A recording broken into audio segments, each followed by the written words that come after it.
అది కాకుండా ఈ ప్రాపర్టీ అఫెన్సెస్లో అయితే గతంలో ఏమీ లేనట్టు తెలిసింది. మొదటిసారిగా అతను వాళ్ళ ఇంట్లో ఆర్థిక పరిస్థితుల వల్లనే నేను అఫెన్స్ చేస్తున్నా అని చెప్పి అతను అడ్మిట్ అవుతున్నాడు.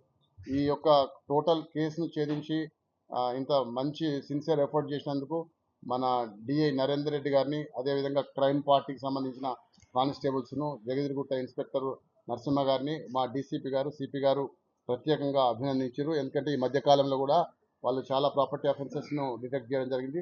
గతంలో కూడా ఇంపార్టెంట్ గ్రేవ్ కేసులు కూడా డిటెక్ట్ చేయడం జరిగింది.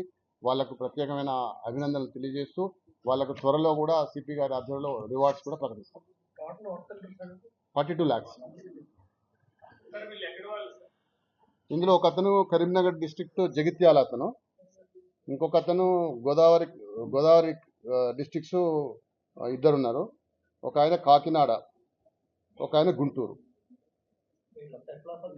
వీళ్ళంతా ఇక్కడ ఏసీ మెకానిక్స్, తర్వాత ఎలక్ట్రీషియన్స్, లోకల్ పరిచయాలు ఏర్పడ్డాయి. వీళ్ళకు పరిచయాలు ఏర్పడ్డాక వాళ్ళు దాంతో వచ్చే సంపాదన సరిపోదు కదా, మనం కొంచెం ఈ హై-ఎండెడ్ బైక్స్ తీసుకుంటే మరి ఎక్కడ అమ్మాలని కూడా వాళ్ళకి అర్థం కాలే. ఎక్కడ అమ్మాలంటే వాళ్ళకి తెలిసిన వాళ్ళకే చెప్తారు. వాళ్ళ ఊర్లో గుంటూరులో ఉన్న ఈస్ట్ గోదావరిలో ప్లస్ కరీంనగర్లో వాళ్ళకి చెప్పి వాళ్ళకి మంచి మంచి బైక్ ఎక్కడ ఉంటే దాన్ని ఫోటో తీసి వాట్సాప్లో చెప్తారు. అంటే వాళ్ళు కూడా కొనలే, ఇంకా వాళ్ళు అడ్వాన్స్ ఇచ్చినారు తప్ప ఇంకా కొనలే. వాళ్ళు ఏంటంటే తక్కువ ధరకు వస్తుందని ఆశపడి వాళ్ళు కొనడానికి వీళ్ళు అడ్వాన్స్ ఇచ్చారు. నోన్ పర్సన్స్ కదా వాళ్ళు, నోన్ పర్సన్ కదా, తర్వాత చేస్తామన్న ఆలోచనతో వాళ్ళు చేశారు. బట్ మెయిన్ వైల్ మనం ఆపరేట్ చేయడం జరిగింది.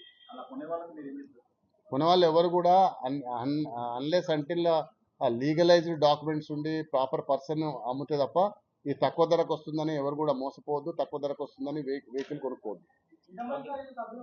ఇప్పుడు 5 ఉన్నారు ప్రజెంట్గా